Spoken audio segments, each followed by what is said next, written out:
भारत माता की जय जय बीजेपी नरेंद्र मोदी गारी नायकत्వం नरेंद्र मोदी गारी नायकत्వం అందరికీ నమస్కారం. మొట్టమొదటిగా ఒక మీటింగ్ తీసుకోవడం వల్ల లేట్ అయ్యి దయచేసి మన్నించాలి. అయితే మొట్టమొదటిసారిగా అంటే మూడవసారి ప్రధానమంత్రిగా బాధ్యతలు తీసుకున్న తర్వాత మన తెలంగాణ రాష్ట్రం 8 మంది ఎంపీలను కేంద్రానికి పంపించిన తర్వాత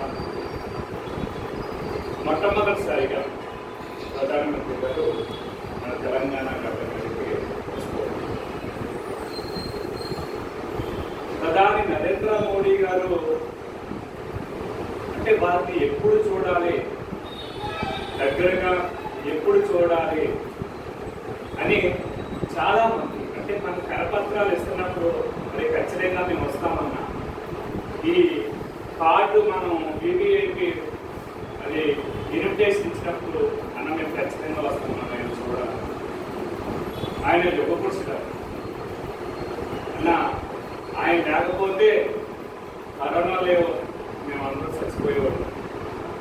మా అమ్మ చనిపోయేది అన్న, ఆ వ్యాక్సిన్ వల్లే మా అమ్మ చనిపోయింది. రకరకాలుగా మనం ప్రజల్లోకి వెళ్తున్నప్పుడు నాకు నేను ఎదుర్కొన్నటువంటి సంఘటన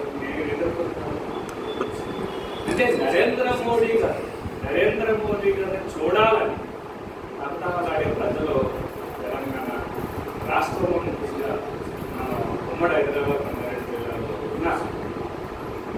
మరి సభను విజయవంతం చేయాలంటే మనం అందరం కూడా సైనికులుగా పనిచేస్తేనే సభ విజయం. ఏ ఒక్కరూ నిర్లక్ష్యంగా ఉన్న అలక్ష్యం ప్రదర్శించిన అంతమందిలో 3 లక్షల మందిలో నేను తీసుకెళ్ళి 200 మంది లేకపోతే సభ అవుతుందంటే అది చాలా తప్పుడు ఆలోచన ధోరణి కింద వస్తుంది. ప్రతి ఒక్కరూ కూడా ఖచ్చితంగా నేను తీసుకెళ్తేనే ఈ 200 మంది లేదంటే 100 మంది లేదంటే 500 మంది లేదంటే ఈ 2 బస్సుల్ని నేను తీసుకెళ్తేనే నరేంద్ర మోడీ గారు సక్సెస్ అవుతుంది అనేది మనంతా కూడా ఖచ్చితంగా మనం ఆలోచించుకుని తీసుకునే నిర్ణయంగా ఉండాలి. మీ అందరినీ కూడా వినయపూర్వకంగా నేను కోరుకుంటున్నాను. అంతేకాకుండా మనకి పార్టీ పరంగా చాలా మైలేజ్ ఇచ్చేసాం. మనం చూసాం 3 రాష్ట్రాల్లో అఖండమైన విజయాలు. పశ్చిమ బెంగాల్లో నేను కూడా స్వతహాగా 150 నుంచి 170 సీట్లు 200 సీట్లు అటు అస్సాంలో కావచ్చు అఖండమైన మెజారిటీ ప్రదర్శిస్తారు. దేశమంతా బీజేపీ వైపు వస్తుంది. తెలంగాణ రాష్ట్రంలో రాబోయే 2028 సంవత్సరంలో ఆశ్రయ జెండా మనం ఖచ్చితంగా ఎగరవేసి అధికారంలోకి వచ్చే సమయం మరి అతి దగ్గరలో ఉంది.